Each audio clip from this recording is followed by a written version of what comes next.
Good morning, September 4th. I will, be thou clean. Mark chapter 1, verse 41. Primeval darkness heard the almighty fiat, light be, and straightway light was. And the word of the Lord Jesus is equal in majesty to that ancient word of power. Redemption, like creation, has its word of might. Jesus speaks, and it is done.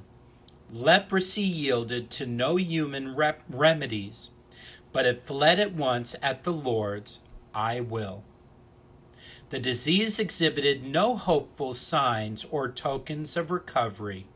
Nature contributed nothing to its own healing, but the unaided word effected the entire work on the spot and forever. The sinner is in a plight more miserable than the leper. Let him imitate his example and go to Jesus, beseeching him and kneeling down to him. Let him exercise what little faith he has, even though it should go no farther than, Lord, if thou wilt, thou canst make me clean. And there need be no doubt as to the result of the application. Jesus heals all who come and casts out none. In reading the narrative in which our morning's text occurs, it is worthy of devout notice that Jesus touched the leper. This unclean person had broken through the regulations of the ceremonial law and pressed into the house. But Jesus, so far from chiding him, broke through the law himself in order to meet him. He made an interchange with the leper, for while he cleansed him, he contracted by that touch a Levitical defilement.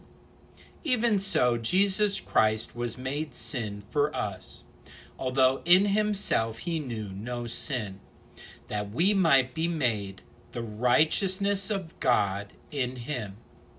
Oh, that poor sinners would go to Jesus, believing in the power of his blessed substitutionary work, and they would soon learn the power of his gracious touch.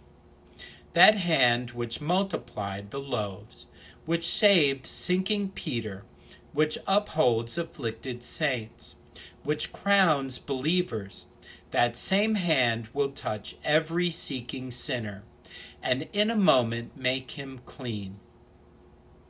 The love of Jesus is the source of salvation. He loves, he looks, he touches us. We live. September 4th.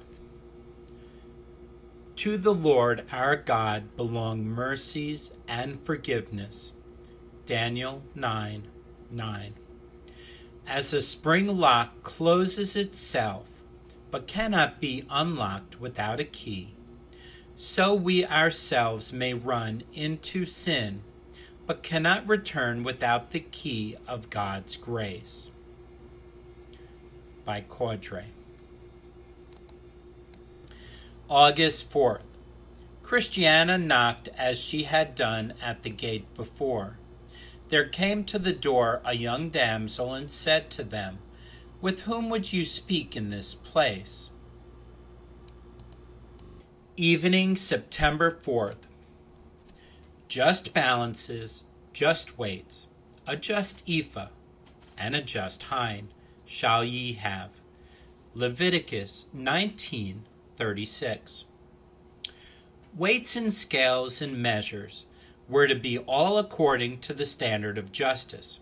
Surely no Christian man will need to be reminded of this in his business. For if righteousness were banished from all the world beside, it should find a shelter in believing hearts. There are, however, other balances which weigh moral and spiritual things, and these often need examining.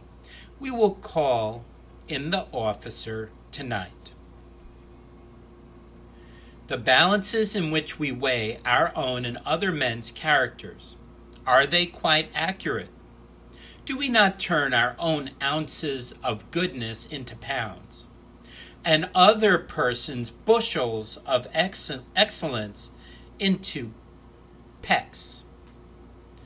See to weights and measures here, Christian. The scales in which we measure our trials and troubles, are they according to standard? Paul, who had more to suffer than we have, called his afflictions light, and yet we often consider ours to be heavy. Surely something must be amiss with the weights. We must see to this matter, lest we get reported to the court above for unjust dealing.